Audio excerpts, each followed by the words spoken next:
온 가족이 함께 모여서 예배드리니까 이렇게 모이기만 해도 마음이 기쁘고 은혜가 되는 것 같습니다. 아마 우리 백장로님이 지금 손자랑 같이 앉아 계신데 아마 처음인 것 같아요. 예, 아마 1층, 2층에도 그렇게 지금 자녀들하고 같이 앉아서 예배드리고 계신 모습이 너무나 보기가 좋습니다. 하나님께서 우리 모든 가정들에게 복을 주시고 대를 이어 신앙인이 되고 자녀가 더욱더 부모보다 믿음이 좋고 하나님의 영광을 드러내는 복된 믿음의 가정들을 이루시기를 우리 하나님께서 인도해 주시기를 간절히 바랍니다. 예. 유대인들은 매 안식일마다, 안식일이 이제 금요일 오후서부터 토요일 이제 해질 때부터 토요일 해질 때까지 이렇게 안식일이 되는데, 안식일이 되면 모든 가족이 다 함께 모여서 식사를 하면서 하나님께 찬양을 드리고 또 하나님의 말씀을 함께 나누고 또 말씀을 가지고 서로 토론하는 그런 안식일을 보내게 됩니다.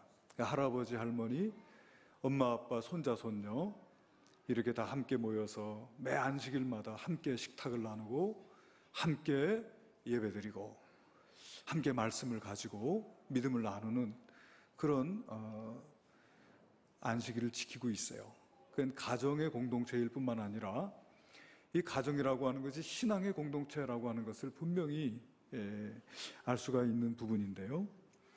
여러분, 소설가 김주영 씨가 빈집이라고 하는 소설을 썼는데 그 내용을 보면 가족이 한 집에 살면서도요, 자식들이 아버지 직업이 뭔지도 모르고 또 아들이 밖에서 뭐하고 돌아다니는지 부모도 모르는 그런 가정을 그리고 있습니다. 가족을 가족이라고 할 수 없을 만큼 서로 소외되어져 있는, 집은 있지만은 가족 간의 사랑이 없고 가족으로서의 응집력이 없는 그런 가정의 모습을 그리고 있어요. 그저 가족이라고 하는 게 밥을 같이 먹고 한 집에서 잠을 같이 자는 사람들, 그 이상의 의미가 없다 이것입니다. 이제 우리가 살아가고 있는 이 사회는 대가족에서 핵가족으로, 또 이제는 핵가족에서 단독세대로, 그래서 한 사람이 살고 있는 그런 세대가 점점 늘어가고 있는 그런 시대에 우리가 살아가고 있는데, 우리가 이 가정이라고 하는 거, 가정이 신앙의 공동체, 믿음의 공동체라고 하는 것을 다시 한번 우리가 깊이 생각해 봐야 될 필요가 있겠다. 여러분, 종교개혁자 마틴 루터는 이런 말을 했어요. 부모가 하나님으로부터 받은 가장 중요한 의무, 부모가 하나님으로부터, 아니요, 부모라는 말을 쓸 필요도 없어요. 우리가 하나님으로부터 받은 가장 중요한 의무는 자식을 신앙으로 가르치는 것이다. 할렐루야. 여러분, 자식을 신앙으로 가르치고 자식을 신앙으로 세우고, 그것이 가장 중요한 의무다. 그래서 여러분, 신앙교육은 가정에서 이루어져야 합니다. 우리 자녀들이 이제 손교원 같은 데 보내면은 가서 뭐 기도하는 것도 배워오고 뭐 가서 찬송도 배워오고 성경 암송도 해오고 뭐 이렇게 하고, 또 교회 학교에서도 성경을 암송하거나 찬양과 율동을 배워서 집에서 이제 부모님 앞에서 하면은 그것이 부모에게 기쁨이 되고, 아, 우리 아이가 이렇게 믿음으로 자라는구나, 천만의 말씀입니다. 선교원에서 교회 학교에서 성경 암송 배우고 찬양 율동 배운다고 해서 믿음의 사람이 되는 게 아닙니다. 우리는 경험적으로 그것을 알고 있어요. 그러면 여러분, 신앙교육은 어디서 이루어져야 됩니까? 어디요? 교회가 아니에요. 가정입니다. 왜냐하면 자녀들이 부모가 삶을 통해서 가르치는, 부모의 삶을 통해서 배우기 때문에 절대로 선교원에서 성경 암송하고 찬송율동 배웠다고 해서 신앙인이 되는 게 아니고 부모의 살아있는 신앙 교육을 통해서 신앙인이 되기 때문에, 신앙 교육은 어디에서요? 가정에서. 우리의 교회 보냈으니까, 우리의 교회 학교 잘 다니니까, 수료했으니까, 천만에 그렇게 해서 신앙교육이 될 수 없다는 것을 이제 우리는 너무나 잘 알고 있는 것입니다. 물론 자녀 교육이 반드시 콩 심은 데 콩 나는 식으로 되지 않는다는 것은 우리가 알고 있지만은 가정이 중요하다는 것이죠. 여러분, 찬송가 559장 4절의 봄바람 불어있고 하나님 아버지 모셨으니 믿음의 반석도 든든하다 우리 집 즐거운 동산이라 고마워라 임마누엘 예수만 섬기는 우리 집. 2절 우리 같이 한번 해볼까요? 어버이 우리를 고이시고 동기들 사랑에 뭉쳐있고 기쁨과 서름을 같이 하니 한간에 조가도 전국이라 고마워라 임마누엘 예수만 섬기는 우리 집 고마워라 임마누엘 복되고 즐거운 하루하루. 이 찬송가는 외국에서 들어온 찬송가가 아니고 우리 한국에 작사 작곡가가 있습니다. 작사자는 전영택 씨인데 이분은 문학가이면서 목사님이셨어요. 지금은 이제 돌아가셨습니다마는 이분은 시편 112편 1절 2절의 말씀에 근거해서 이 찬송가 가사를 지었습니다. 시편 112편 1절 2절에 보니까 할렐루야 여호와를 경외하며 그의 계명을 크게 즐거워하는 자는 복이 있도다. 그의 후손이 땅에서 강성하며 정직한 자들의 후손에게 복이 있으리로다. 그래서 여러분, 하나님을 경외하는 또 하나님의 말씀을 크게 즐거워하는 자에게 복이 있는데 그 복이 뭐냐 하면은 그 후손이 땅에서 강성하게 된다라고 하는 이 말씀 구절을 가지고 이 찬송가 가사를 지었다는 거예요. 그러니까 이 가사가 여러분 너무 좋잖아요. 좋아요, 안 좋아요? 그러니까 우리 교계에서 이 가사를 찬송가를 만들어 가지고 찬송가에 좀 집어넣었으면 좋겠다 이렇게 하고서는 1967년에 가사가 지어졌는데 이 가사에 공모를 했어요. 곡을 붙여달라고.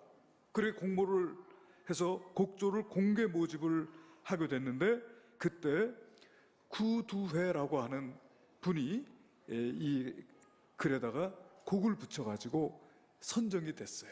그게 지금 우리가 부르고 있는 이 곡이 된 것입니다.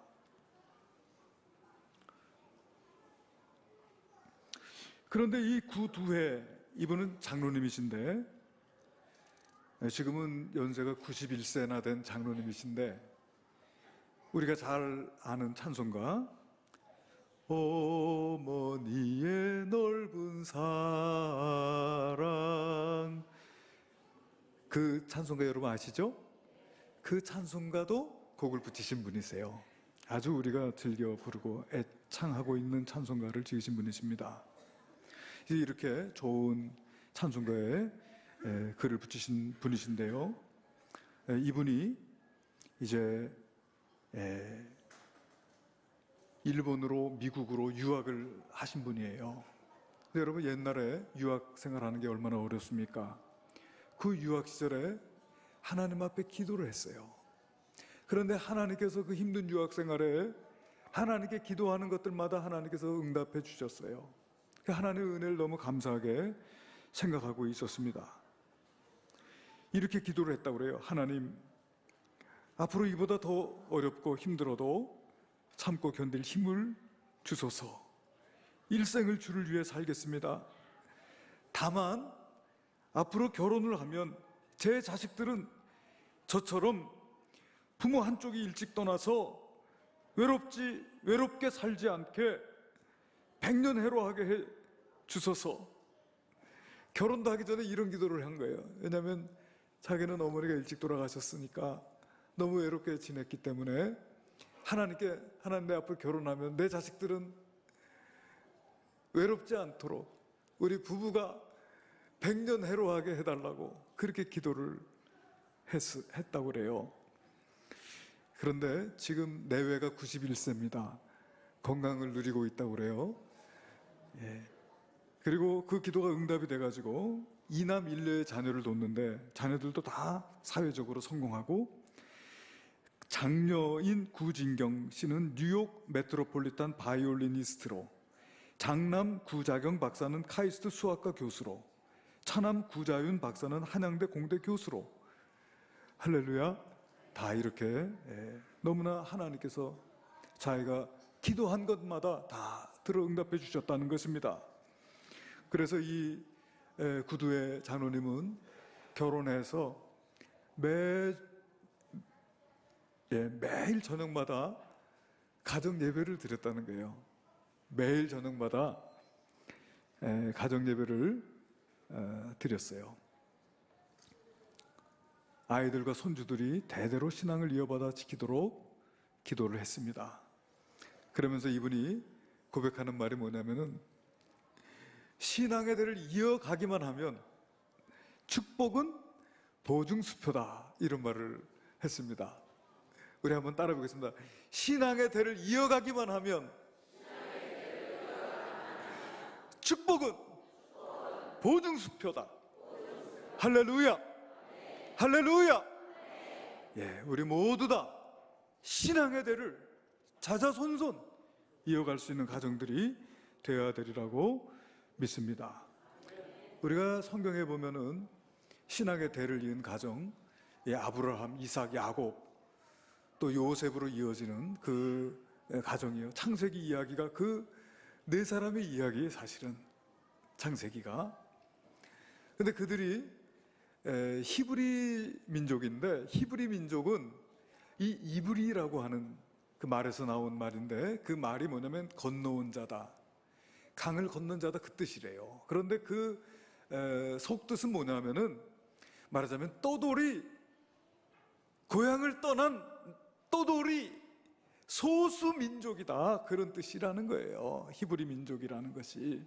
그러니까 이 아브라함 집안은 한마디로 말하면 별로 그렇게 중요하지도 않고 주목받지도 못했던 그런 소수 민족에 지나지 않은데, 여러분 어떻게 창세기의 주역이 되고 큰 민족을 이루고 얼마나 복된 삶을 살았는지 몰라요. 그 아브라함과 그 가족이 어떻게 그렇게 복을 받았나?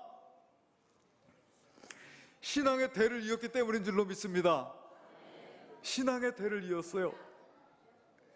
신앙의 대를 이었는데, 아브라함, 이삭, 야곱이 히브리서 11장 9절에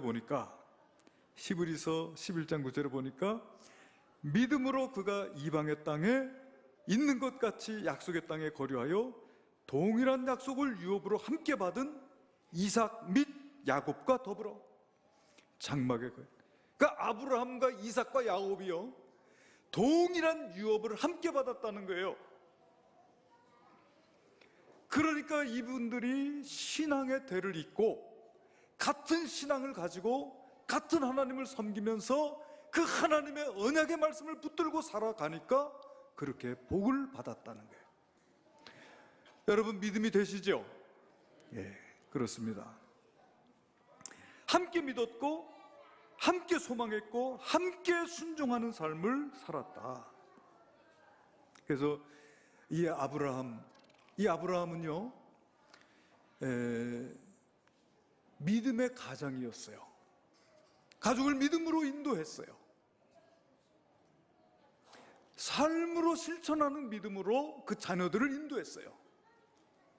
그래서 첫 번째, 아브라함은요, 하나님께서 말씀하실 때 그 말씀 앞에 순종했습니다. 너는 너의 본토 친척 아비 집을 떠나 내가 내게 지시할 땅으로 가라고 하는 하나님의 말씀 앞에 순종했어요. 나이가 75세가 되어서 가족들을 이끌고 집을 떠나는 그런 삶을 살았다. 히브리서 11장 8절에 보면은 믿음으로 아브라함은 부르심을 받았을 때에 순종하여 장래 유업으로 받을 땅에 나아갈새 갈 바를 알지 못하고 나아갔으며, 갈 바도 알지 못했지만은 하나님의 말씀 앞에 순종했다는 거예요. 이 말씀은 뭐냐면 내 생각, 내 판단 내려놓고 하나님 말씀을 절대적인 기준으로 삼고 살았다, 이 말입니다. 그것이 신앙의 본인 거예요. 우리 예수님도요, 예수님의 부친과 모친 요셉과 마리아가요, 여러분 나사렛에서 호적하러 베들레헴 갔어요. 여러분 나그네가 며칠 여행 가려고 길을 떠난 거예요. 그랬는데 베들레헴에서 무슨 음성을 듣냐면은 애굽으로 피신하라는 거예요. 아무것도, 그저 며칠 보따리 싸가지고 떠난 길인데 애굽으로 피신하라는 거예요. 그런데 요셉과 마리아가 하나님 말씀 앞에 순종했어요. 자기의 판단과 자기의 생각 내려놓은 거예요. 할렐루야. 예, 성가정, 우리 예수님의 가정, 아브라함의 가정, 그분들은 자기의 생각을 앞세우지 않았다는 거예요. 내 형편, 내 생각, 그것보다도 하나님의 말씀이 우선이라고 하는 그 믿음, 그 살아있는 믿음의 교육, 그것을 통해서 자녀들이 믿음을 가지게 돼요. 여러분 아브라함은요, 또 어떤 살아있는 믿음의 본을 보였냐 하면은 하나님께 예배하는 삶을 살았습니다. 어디를 가든지 제단을 쌓고 하나님께 예배드렸어요. 창세기 12장 7절 8절 보면 여호와께서 아브라함에게 나타나 이르시되 내가 이 땅을 내 자손에게 주리라 하신지라, 자기에게 나타나신 여호와께 그가 그곳에서 제단을 쌓고, 거기서 베델 동쪽 산으로 옮겨 장막을 치니 서쪽은 베델이요 동쪽은 아이라, 그가 그곳에서 여호와께 제단을 쌓고 여호와의 이름을 부르더니. 할렐루야. 어디를 가든지 그곳에 가면 거기서 예배드려, 거기서 하나님의 이름을 부르고 하는 이와 같은 신앙의 본을 통해서 신앙을 자녀에게 전수해주고, 그리고 무엇보다도 아브라함의 순종, 여러분 기억하시죠? 아브라함의 순종. 내 아들, 내 사랑하는 독자 이삭을 내게 번제로 바치라. 그런데 아브라함이 바치잖아요. 참 대단합니다. 그리고 무엇보다도 아브라함의 믿음입니다. 나이가 85세 되었을 때 여러분 자식이 없는 거예요. 또 나이가 이제 99세가 돼가지고 자기 몸은 이미 늙을 대로 늙어가지고 나무 토막 같은 그런 생각이 들고, 자기 아내도 이미 가입 능력을 잃어버린 지 벌써 수십 년이 된 거예요. 그런데 내게 아들이 있으리라 하는 그 말씀을 아브라함이 믿었습니다. 할렐루야. 예, 그 하나님의 언약, 그거 붙들고 사는 거예요. 창세기 15장 6절에 보니까 아브라함이 여호와를 믿으니 여호와께서 이 일을 그의 의로 여기시고, 자기의 현실은 하나님의 약속과는 거리가 멀어. 과연 그 말씀이 이루어질까? 참 깊은 회의에 빠지고 의심이 들 그와 같은 상황 속에서 살고 있었지만은 그럼에도 불구하고 끝까지 그 믿음을 붙들었다는 사실을 우리가 성경을 통해서 알 수가 있어요. 그래요, 여러분, 헤브론 막벨라 굴을 사서 이곳이 하나님께서 내게 주신다 약속하신 언약의 땅인 것을 여러분 기념했던 아브라함의 모습을 보게 돼요.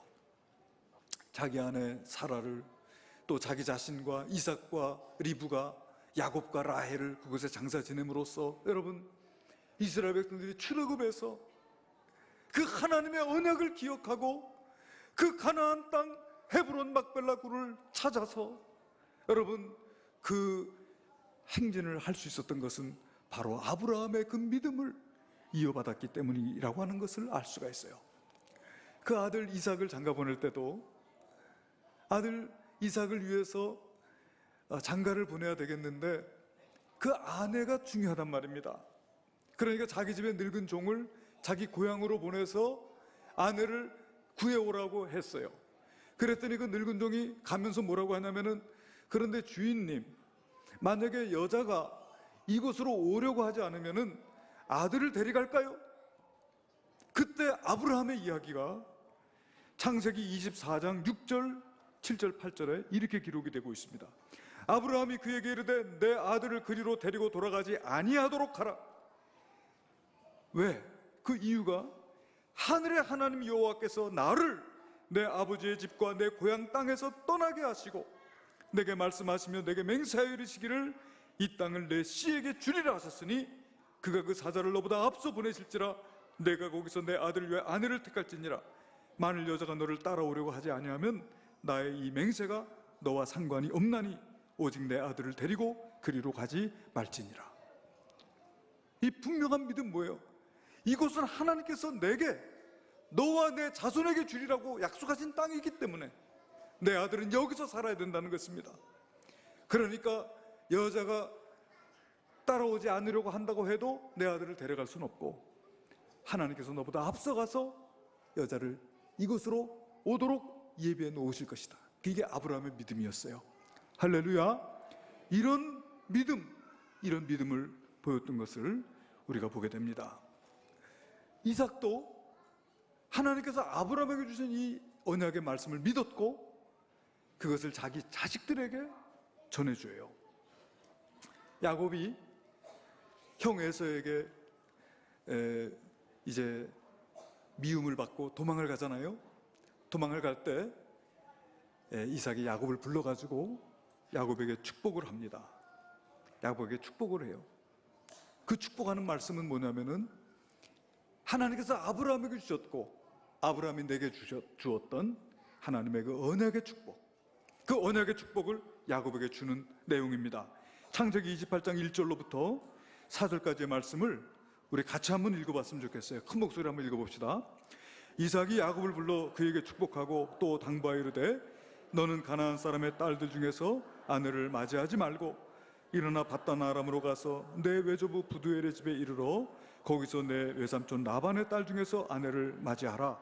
전능하신 하나님이 내게 복을 주시어 내가 생육하고 번성하게 하여 내가 여러 족속을 이루게 하시고 아브라함에게 허락하신 복을 내게 주시되 너와 함께 내 자손에게도 주사 하나님이 아브라함에게 주신 땅 곧 내가 거류하는 땅을 내가 차지하게 하시기를 원합니다.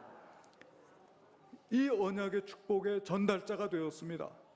그리고 여러분, 결국 야곱과 에서가 사이가 안 좋았지만 야곱과 에서가 사이가 안 좋은 이유가 뭡니까 여러분? 결국은 하나님의 축복, 하나님의 그 언약의 축복을 내가 받겠다는 거예요.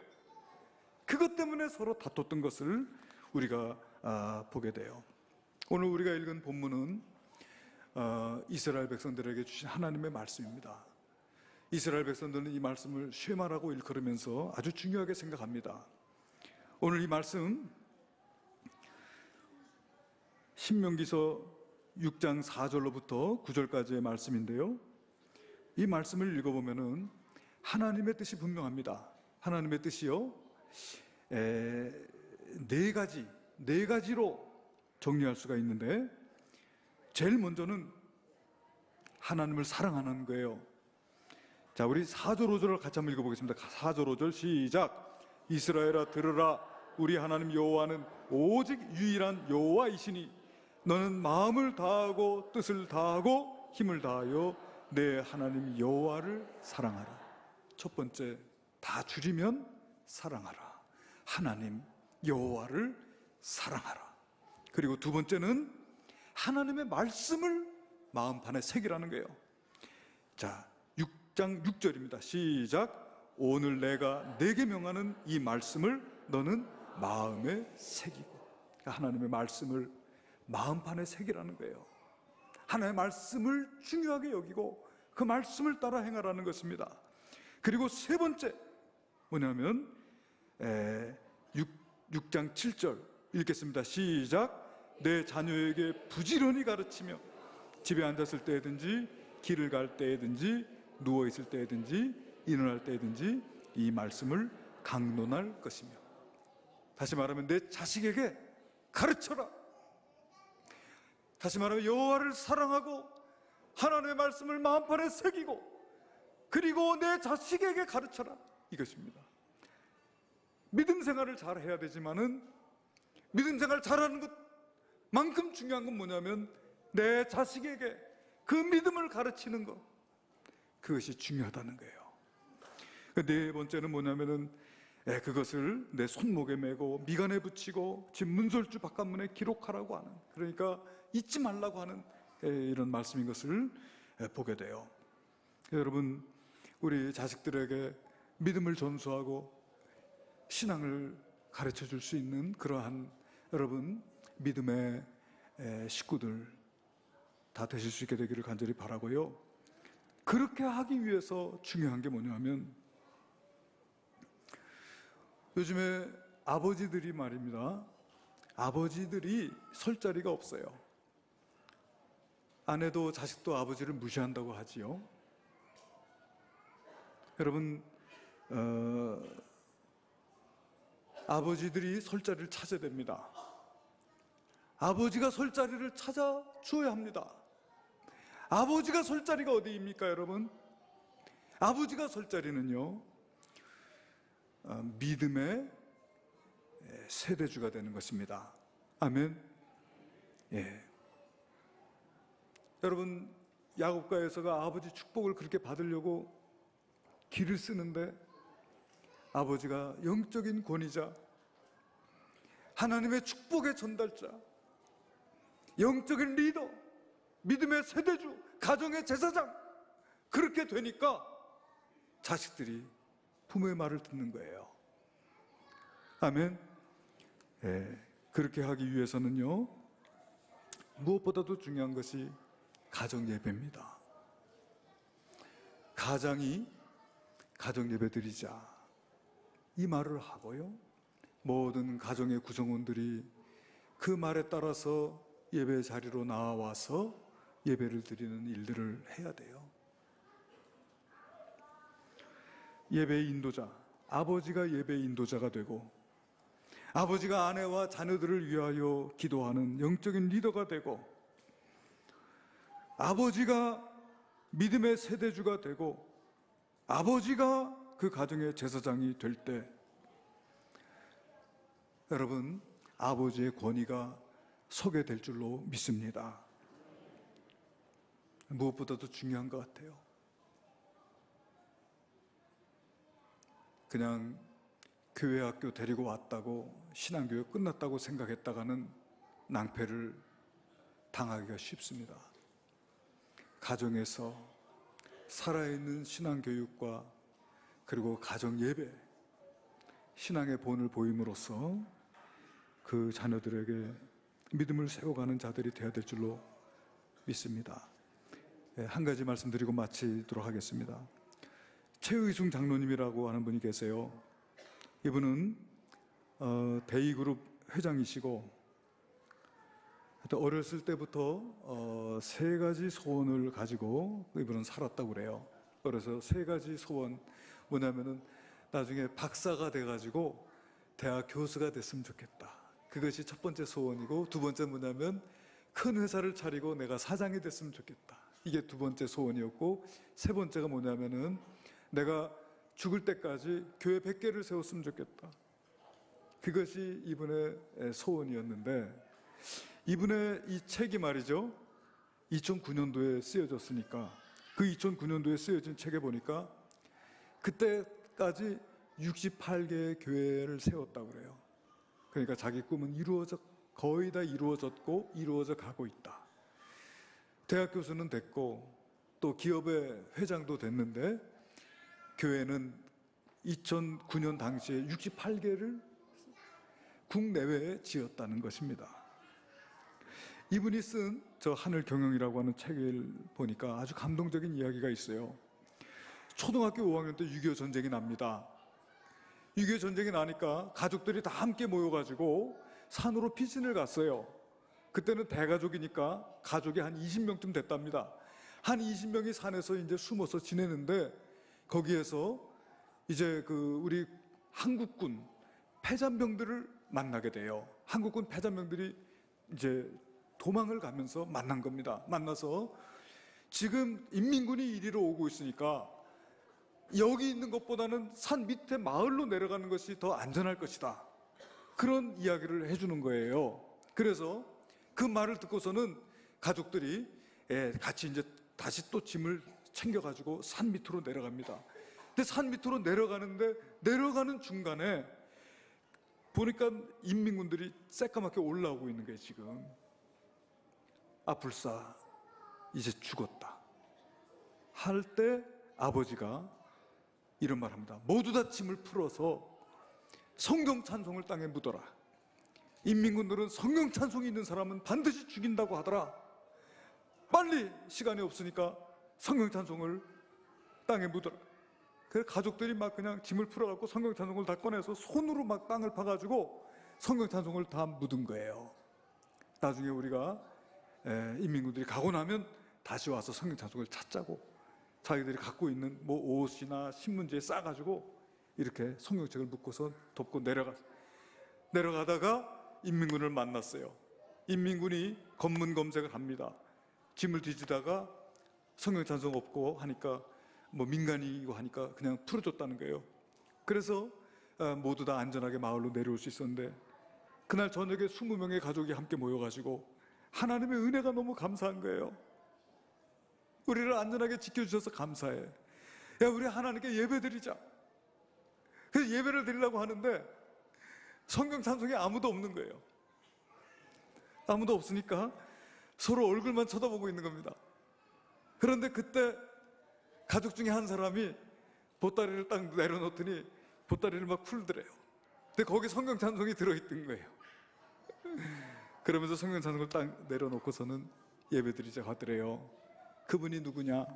자기 어머니였다는 거예요. 그분이 이렇게 기록이 돼 있습니다. 그분이 쓴 글 그대로 제가 읽어드릴게요. 그날 밤 모두 하나님께 감사 예배를 드리고 싶었다. 그러나 성경과 찬송가가 없었다. 모두 얼굴만 바라보고 있는데 누군가 짐 보따리를 풀더니 보따리 속에서 성경과 찬송가를 툭 내려놓는 것이 아닌가. 그 사람이 바로 우리 어머니였다. 자, 예배드리자. 나는 도저히 성경과 찬송가를 땅에 묻을 수 없었다. 어머니는 이런 분이었다. 생명을 걸고 성경과 찬송가를 지켜낸 것이다. 어머니를 제외한 모든 가족들이 부끄러움을 느꼈다. 어머니는 어떤 상황 속에서도 신앙의 절개를 굽히지 않는 믿음의 여인이었다. 어머니가 생명을 걸고 보관한 그 성경은 지금 우리 집 보물 제1호다. 할렐루야. 여러분, 그 위기의 상황, 절체절명의 상황 속에서 성경 찬송가를 땅에 묻을 수 없었던 그 어머니의 신앙이 그 아들의 입술을 통해서 오늘 고백되어지는 것을 보십시오. 어떤 상황 속에서도 신앙의 절개를 굽히지 않는 믿음의 여인, 우리 어머니였다는 것입니다. 그 어머니가 그때 갖고 내려왔던 그 성경 찬송가는 지금 가보 1호. 이런 여러분 믿음의 역사를, 여러분 믿음의 기억을 자녀들에게 남겨줄 수 있는 부모, 그런 부모들이 될 때 여러분 대를 잇는 믿음의 가정 이루게 될 줄로 믿습니다. 그렇게 여러분 우리 인동교회에 속한 모든 권족들이 가정의 복음화를 이루고 주님 오시는 그날까지 하나님의 영광을 드러내며 예배하며 하나님 말씀 안에 순종하며 복된 삶을 살아갈 수 있는 모든 가정들 되시기를 주님의 이름으로 축원합니다. 기도하시겠습니다. 아버지 하나님, 감사합니다. 우리 모두 신앙의 대를 잇는 가정들 될 수 있도록 인도하여 주시옵소서. 예수님의 이름으로 기도했습니다. 아멘.